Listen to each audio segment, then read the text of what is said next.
are in our fifth week of our series, Jesus Greater or Jesus Better. If you have your Bible with you, please open it in Hebrews chapter 4. I'll be reading the last 3 verses of the chapter. And we'll also read the first 10 verses of Hebrews chapter 5. I'll give some time for you to open and flip your Bible in the book of Hebrews, whether you are using your phone, the Bible in your phone, or the physical Bible that you have. Okay? Hebrews chapter 4, verses 14 to 16, and chapter 5, verses 1 to 10. I'll read.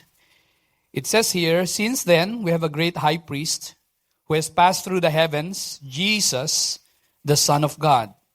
Let us hold fast our confession, for we do not have a high priest who is unable to sympathize with our weaknesses, but one who in every respect has been tempted as we are, yet without sin.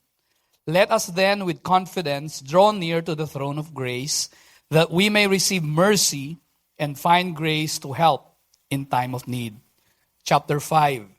"For every high priest chosen from among men is appointed to act on behalf of men in relation to God, to offer gifts and sacrifices for sins. He can deal gently with the ignorant and wayward, since he himself is beset with weakness. Because of this, he is obligated to offer sacrifice for his own sins, just as he does for those of the people. And no one takes this honor for himself, but only when God called by God, just as Aaron was." Verse 5, "So also Christ did not exalt himself to be made a high priest, but was appointed by him who said to him, 'You are my son, today I have begotten you.' As he says also in another place, 'You are a priest forever, after the order of Melchizedek.' In the days of his flesh, Jesus offered up prayers and supplications with loud cries and tears to him who was able to save him from death, and he was heard because of his reverence. Although he was a son, he learned obedience through what he suffered. And being made perfect, he became the source of eternal salvation to all who obey him, being designated by God a high priest after the order of Melchizedek." Lord, bless your word. Speak to us whether we are new here. Lord, buksan mo ang aming mga puso para tanggapin ang salita mo para sa amin ngayong umaga. Lord, I pray that you will also open our minds that we may receive, understand what you have for us in whatever season where we are in. Thank you that you are at work. In Jesus' name we pray. Amen. We could have a chance to read Hebrews chapter 4 until 10. Okay? Kasi yung theme na pag-usapan natin is about high priest. The book of Hebrews is littered with that word high priest. But right now we'll be focusing on these verses, 13 verses that we've read. But before I start, okay, I want you to ask the person seated next to you this question. What is your go-to when you need something important in life? Okay, 30 seconds each. Okay? Ano yung go-to mo, okay, kapag merong importante na kailangan ka sa buhay? Okay, quickly answer this question. Okay, participate tayo. Come on, okay. Okay? Good. Okay. All right, I'll go up again. And I'm going to ask you, okay, kahit anong maisip nyo, okay lang. Okay? Sa place na to, sa area na to. Sino gustong sumagot?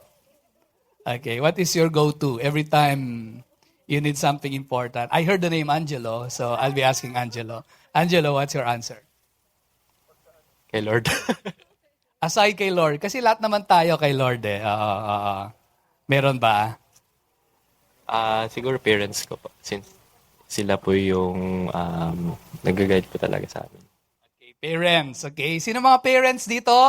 Pa-raise naman ng hand. Palakpakan naman natin yung mga parents. Masaya po ba kayo na kayo yung go-to ng mga anak nyo? Pwede, okay. Pwede, hindi. Okay, hindi parate. Okay. Alright, sa part na to, sa side na to.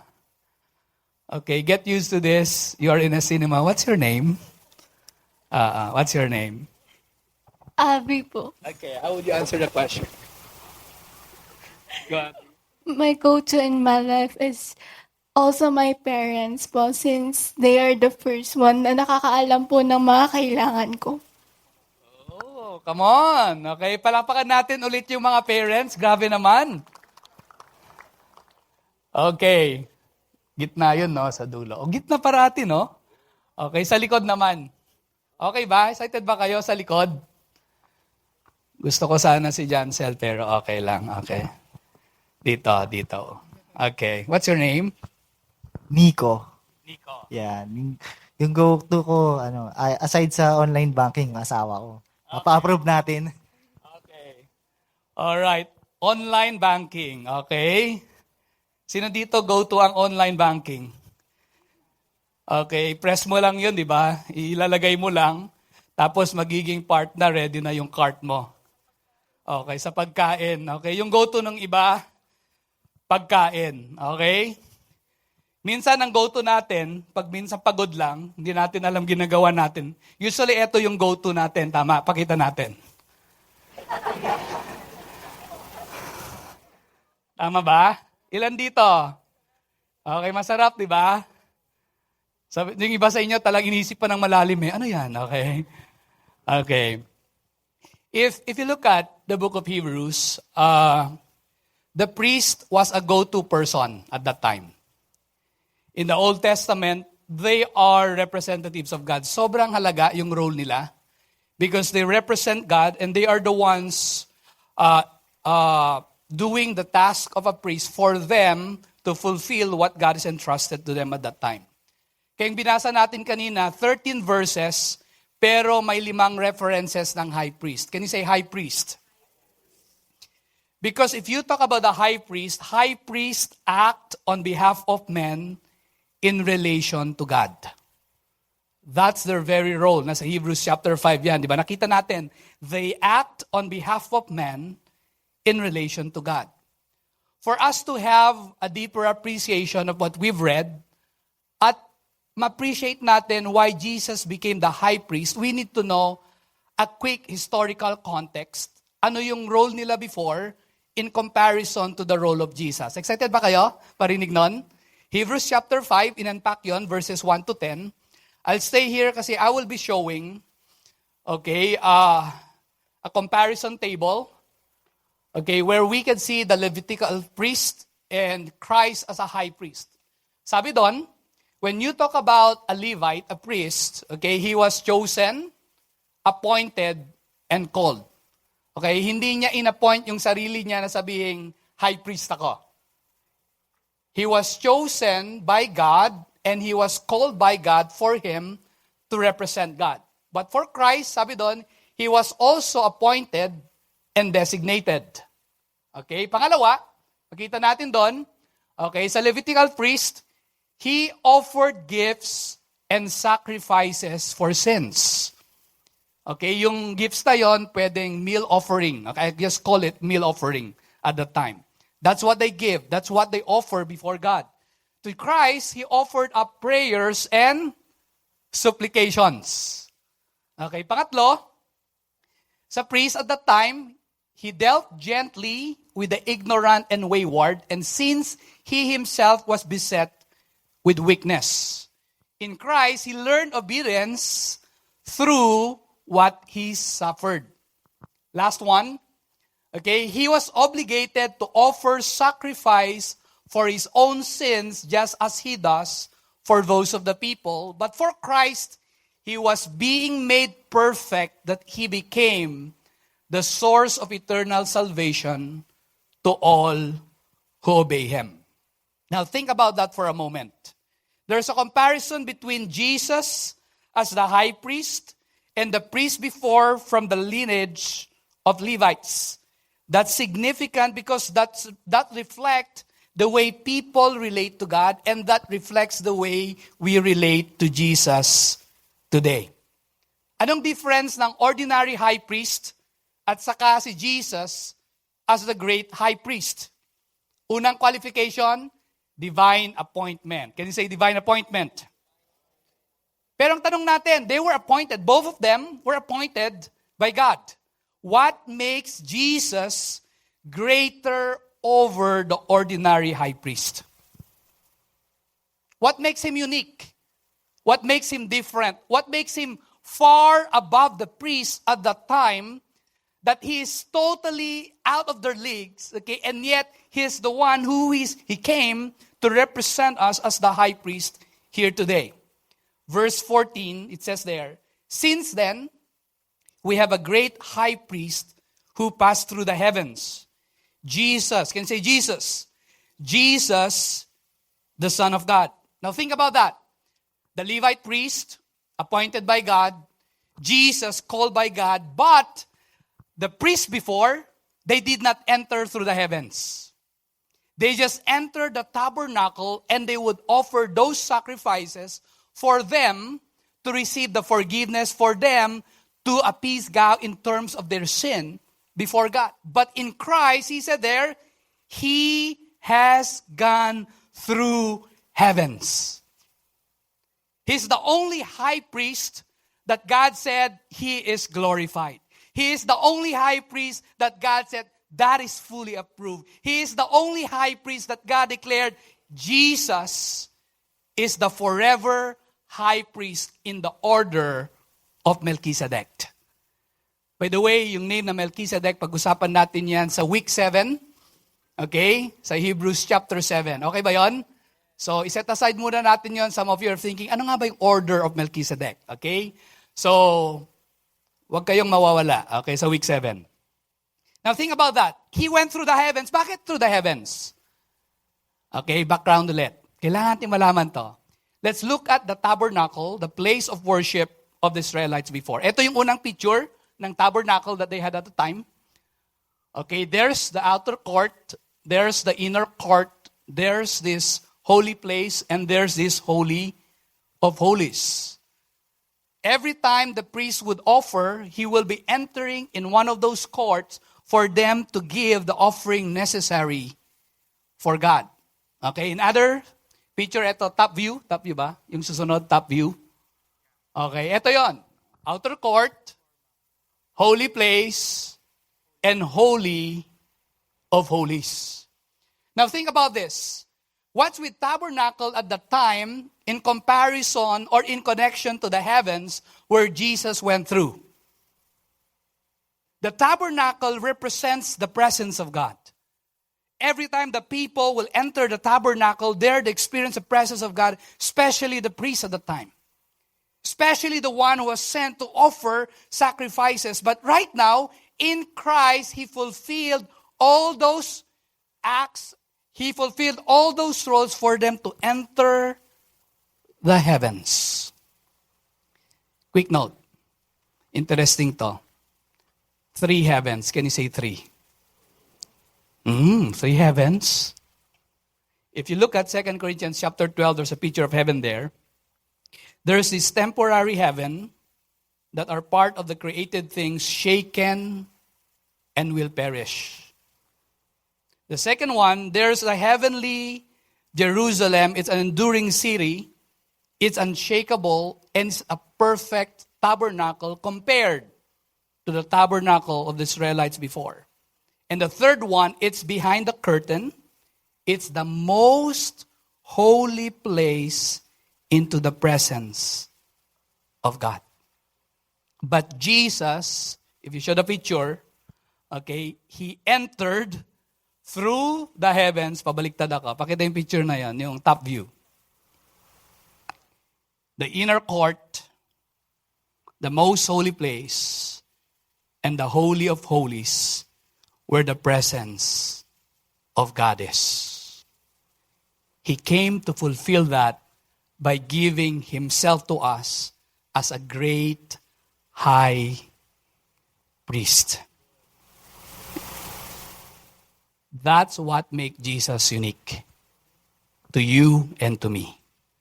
That when we put our faith in him, we don't need to go through steps and layers and segments for us to reach God. You don't need to go to a place where you need to unlock the first door for you to enter to the second door.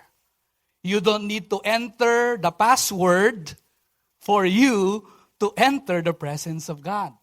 You don't need to chant for you to say that you can be in the presence of God. But because of Jesus being the high priest, you can enter directly to the very presence of God. Amen? So kailangan yung katabi mo ngayon maging secured na hindi kanya kailangan para i-reach si Jesus. Okay ba yon? Parang hindi okay. Sabi ng iba, kailangan ko yung parents ko, kailangan ko ng allowance. Okay.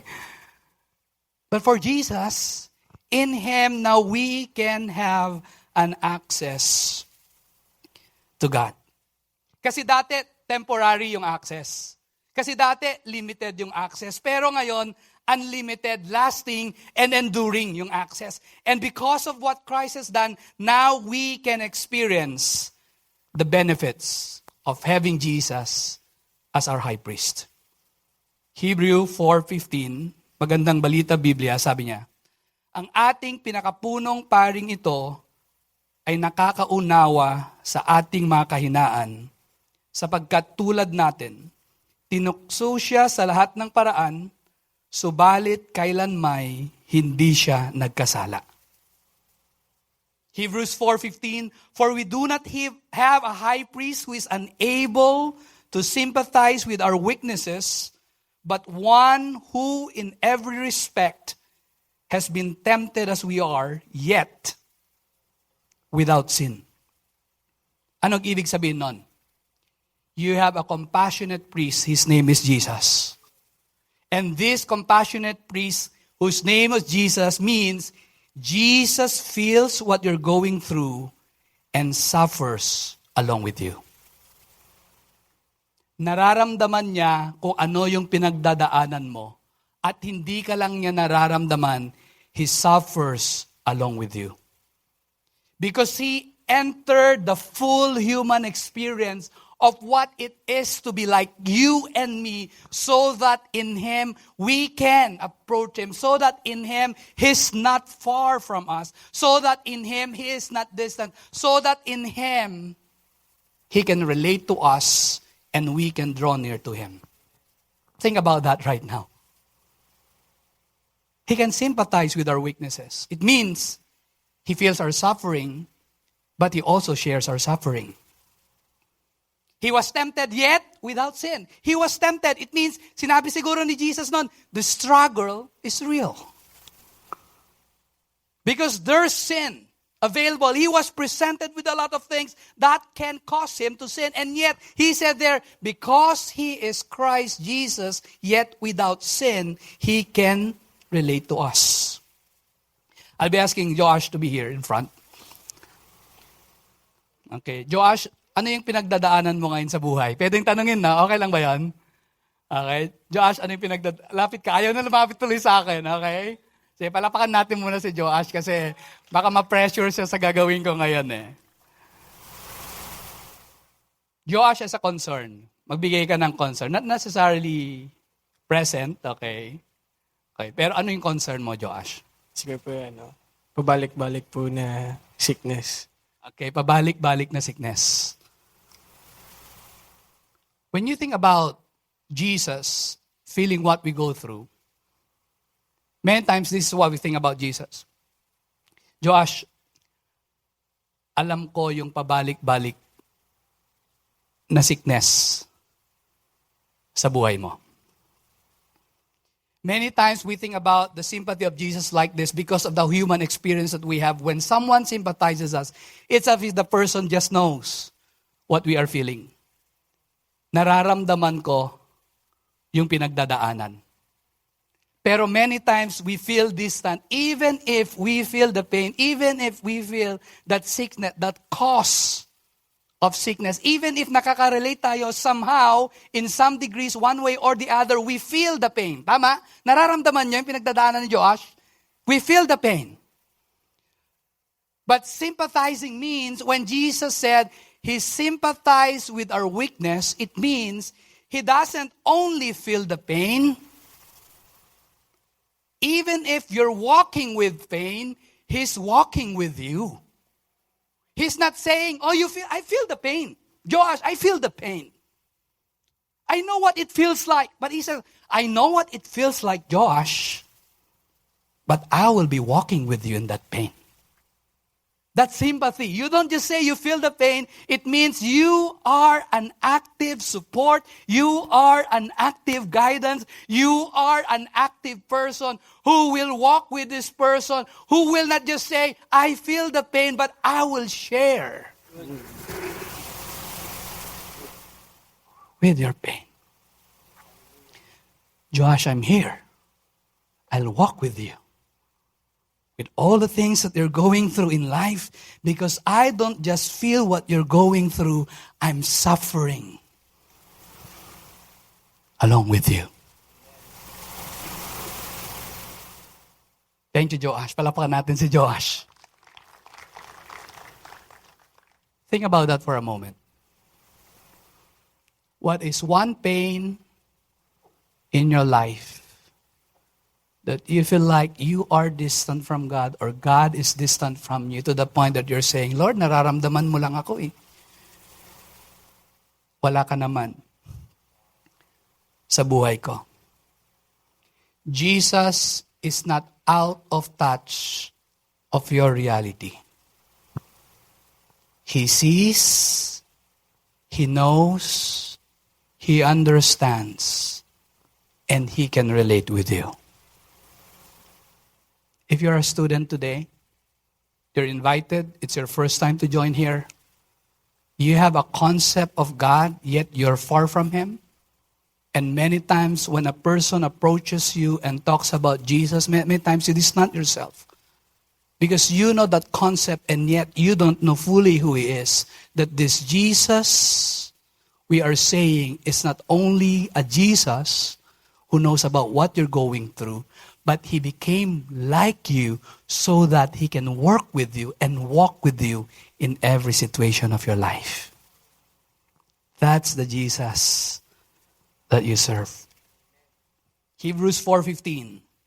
For we do not have a high priest who is unable to sympathize with our weaknesses, but one who in every respect has been tempted as we are, yet without sin. Can you say this? Yet without sin. That makes Him different. He was tempted, yet He did not sin. Yes, it's possible to be tempted and not sin. Just like Jesus, He was tempted, yet He did not sin. And in Jesus, without sin. It means when Jesus is without sin, it means He is the perfect sacrifice for our sin. He is the perfect sacrifice for our sin that we struggle the most every day. He is the perfect sacrifice of our sin that separates us from Him. He is the perfect sacrifice for our sin that makes us feel distant when we ask the question, what did you do last summer? When you are alone, when no one sees you, when you are bothered with your sin, when you are weighed down with your sin, Jesus said, I know that temptation, but I came to be a sacrifice for that sin, so that in your sin you will be released from guilt, so that in your sin you will be released from shame, so that in your sin you won't be going back to that cycle over and over and over again that makes you tired, that makes you ashamed, that makes you say, time is up. Is the perfect sacrifice. Who knows that your struggle is real, yet in Him, He became the right gift and sacrifice. Now think about this. The high priest was offering what? Gifts and? But for Jesus, prayers and? It means when He was praying before the Father, when we asking the Father, Father, if it is possible, take away this cup from me. What Jesus was saying, God, I'm not supposed to take this step of trusting you, but because you said it, now I am the high priest. Who will be the gift? Who will be the sacrifice? Who will be the one who will be sent in every step of the way so that this person can be saved? Think about that. So that James can be saved. So that John can know me. So that Percy can know me. So that Gina can have a response of saying, I know what you're going through, Gina, but because of my perfect sacrifice, I became a sacrifice for you. I became a gift for you, so that the gap that I have, the relation that I have with you, it has been dealt. Wow. Yet, without sin. Can you say that? Yet, without sin. Jesus became the perfect sacrifice. It means Jesus came to give himself so you can receive what you couldn't afford to pay for.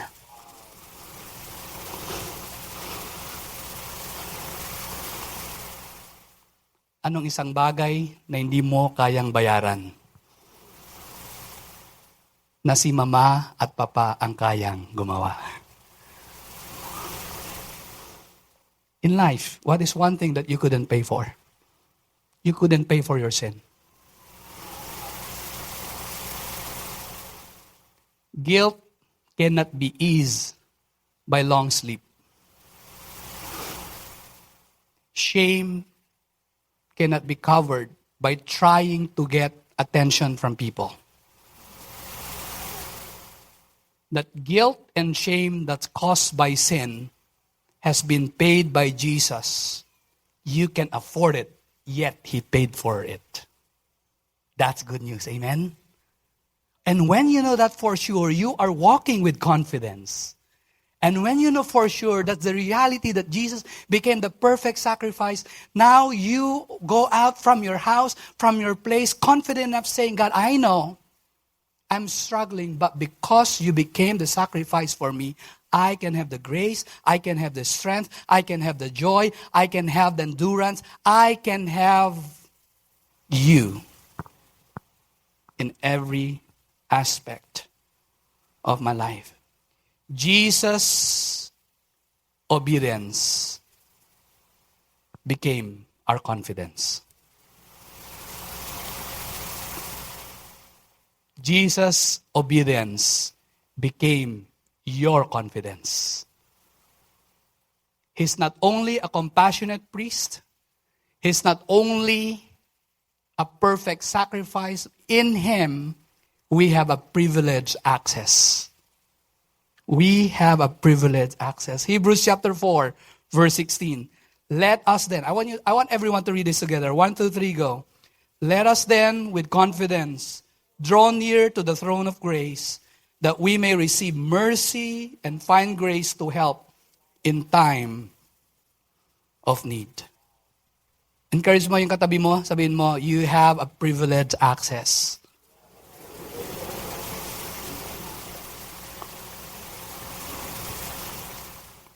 Think about this. The high priest could enter into the most holy place only once a year, on the Day of Atonement.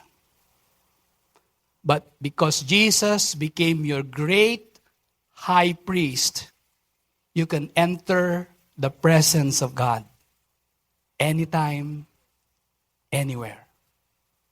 Because Jesus never runs out of mercy and grace, and you can draw near again and again. That's what it means.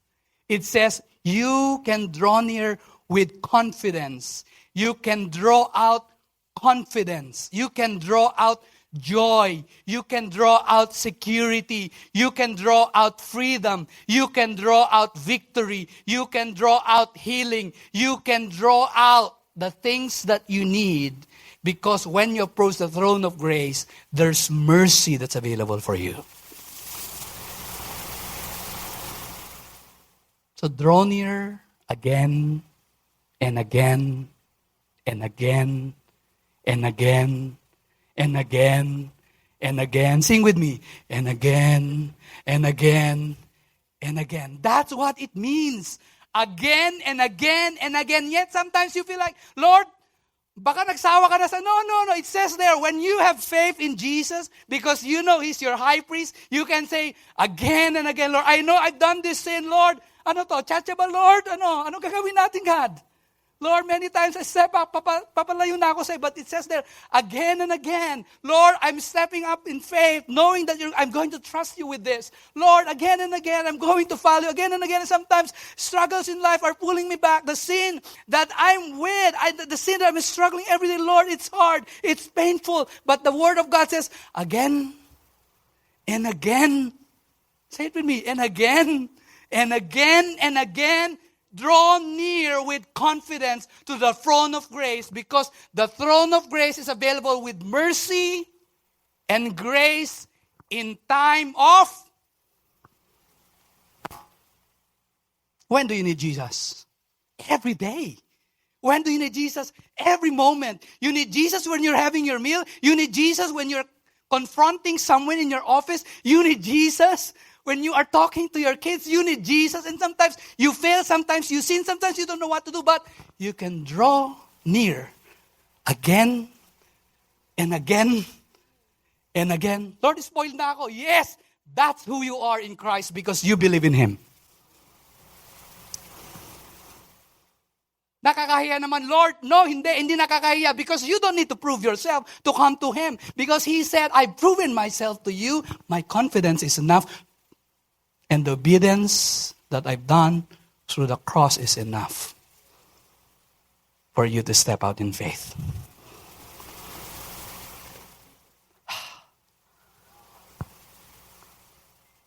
Nakapagod mag-preach, no?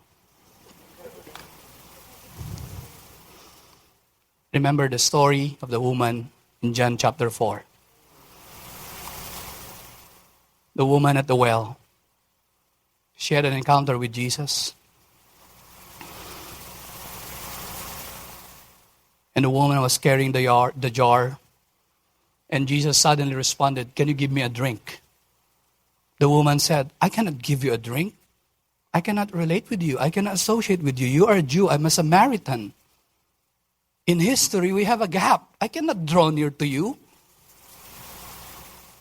And Jesus said, if you only knew the person who's asking to you is not only a person who's thirsty, but a person who knows and who is the wellspring of life, who can satisfy your thirst. And suddenly the woman realized that something is happening in her life when she encountered Jesus. And the woman said, give me that kind of drink starting this time. And Jesus in that story, I am the drink. When you're thirsty, you can drink. I am the meal. When you're hungry, you can eat. That's what Jesus said. When you're hungry in life, you can come to Jesus anytime. When you have a thirsty soul, you can come to God anytime because you have Jesus. Think about this. Your access to God is daily, intimate, immediate, ongoing. Ulitin ko. Daily, intimate, immediate, ongoing. Ulitin natin dito sa side na to.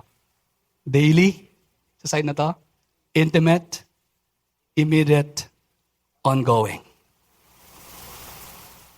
Sabihin mo nga, saan ka pa? Tell to the person seated next to you. Sabihin mo, sulitin mo. Some of you today, you are weighed down by sin. And you've been carrying that burden for a long time. It's as if God doesn't know it. But God is giving you an invitation. It can be immediate.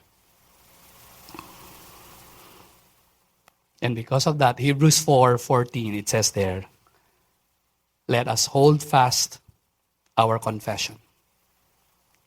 Magpakatatag tayo sa ating pananampalataya. Verse 16, let us then with confidence draw near to the throne of grace that we may receive mercy and find grace to help in time of need. Hebrews 4:16, kaya't wag, I think, this is a good one. Let's read this together. 1, 2, 3, go. Kaya't wag tayong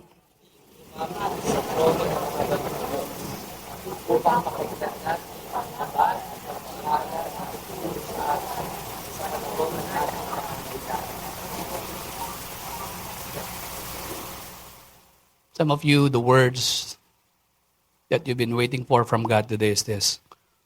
Huwag mag-atubiling lumapit.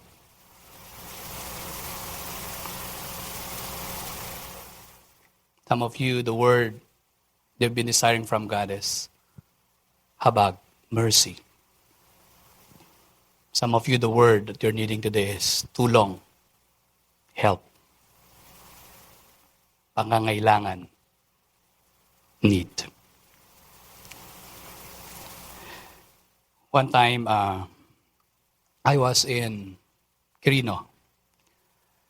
It was a trip where I get a chance to minister to the campus missionaries and campus ministry in, I think, Vizcaya, Cagayan Valley, Region 2. And one time this, I think, board member siya nun, and he's our pastor in Victory, Santiago, invited me to a wakeboarding. Ito yung photo ko sa wakeboarding. Meron kasing unmade wakeboarding, okay, sa Quirino province. May taga Cagayan Valley ba dito? May taga Quirino? Okay, there's wakeboarding in that area and I was invited. Grabe yung experience na to. After almost 20 tries, kasi paikot siya eh. I think it's 250 meters yung sa water. 20 tries of trying. Ito yung naging resulta ng wakeboarding. Can we show it please? May clip ata dyan. Steady lang. Steady. Don't move. Ganyan lang. Forever. Hello? Kita mo kung di mo sinubukan. Ulitin natin. Steady lang. Steady. Don't move. Ganyan lang. Forever. Hello? Kita mo kung di mo sinubukan. Steady lang.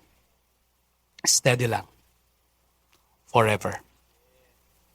Because Jesus is your high priest, hold firmly to your faith and come boldly by faith. Steady lang.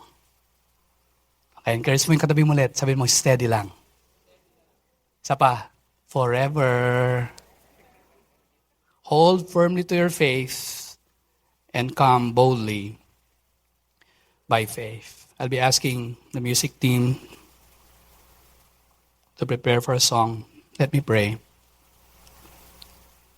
Lord, thank you that you have given us your word and a community, a church like this, where we get to be refreshed, where we get to be built up as we prepare ourselves for the upcoming days. Lord, maraming salamat na every time we are here, pinupuno mo kami. Every time we are here, we are ready to receive your word.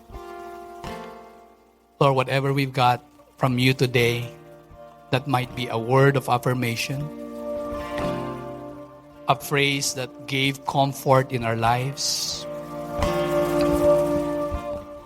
a thought that you have given so that we can be built up, we're grateful. Thank you, Jesus, for being our great high priest who entered the heavens, who opened the way for us to have a complete, available, intimate, immediate, daily, ongoing access to your mercy and grace every time we are in need. Thank you, God. If you're here today, can we do that? Can we receive that grace that's available from God today? Specify that specific need that you have. And ask God, Lord, let your grace reside in this specific need of mine. Some of you are saying, Lord, be merciful to me. Be merciful. Have mercy, God. Have mercy.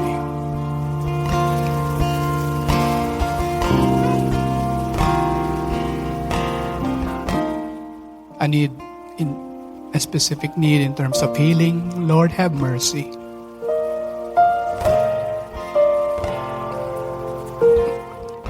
Let your healing flow right now in Jesus' name.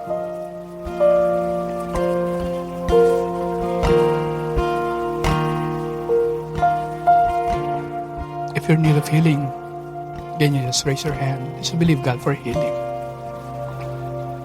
Healing, Lord. Thank you, Holy Spirit, for the peace. Healing. Healing, Lord. Healing. Healing, God. Healing, Lord. Healing. Thank you, God. We'll not rush this time. I believe God wants to heal. Some of you, healing from that cycle of sin, from that pattern of sin. Healing with freedom in Jesus' name. Freedom. Freedom. Lord, release the freedom that's coming from Jesus today. Release it, God. We receive that freedom.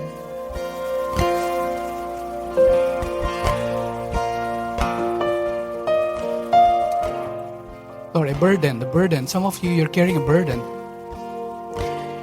Maybe it was an unwise decision regarding your finance, and you are seeing the consequences of those decisions. Lord, breakthrough in that area. Breakthrough, Lord. Breakthrough. Breakthrough. Breakthrough, Lord. Breakthrough. A concern to your children. A concern to your parents. Let your grace abound today, God. Let your grace abound. Let your grace abound.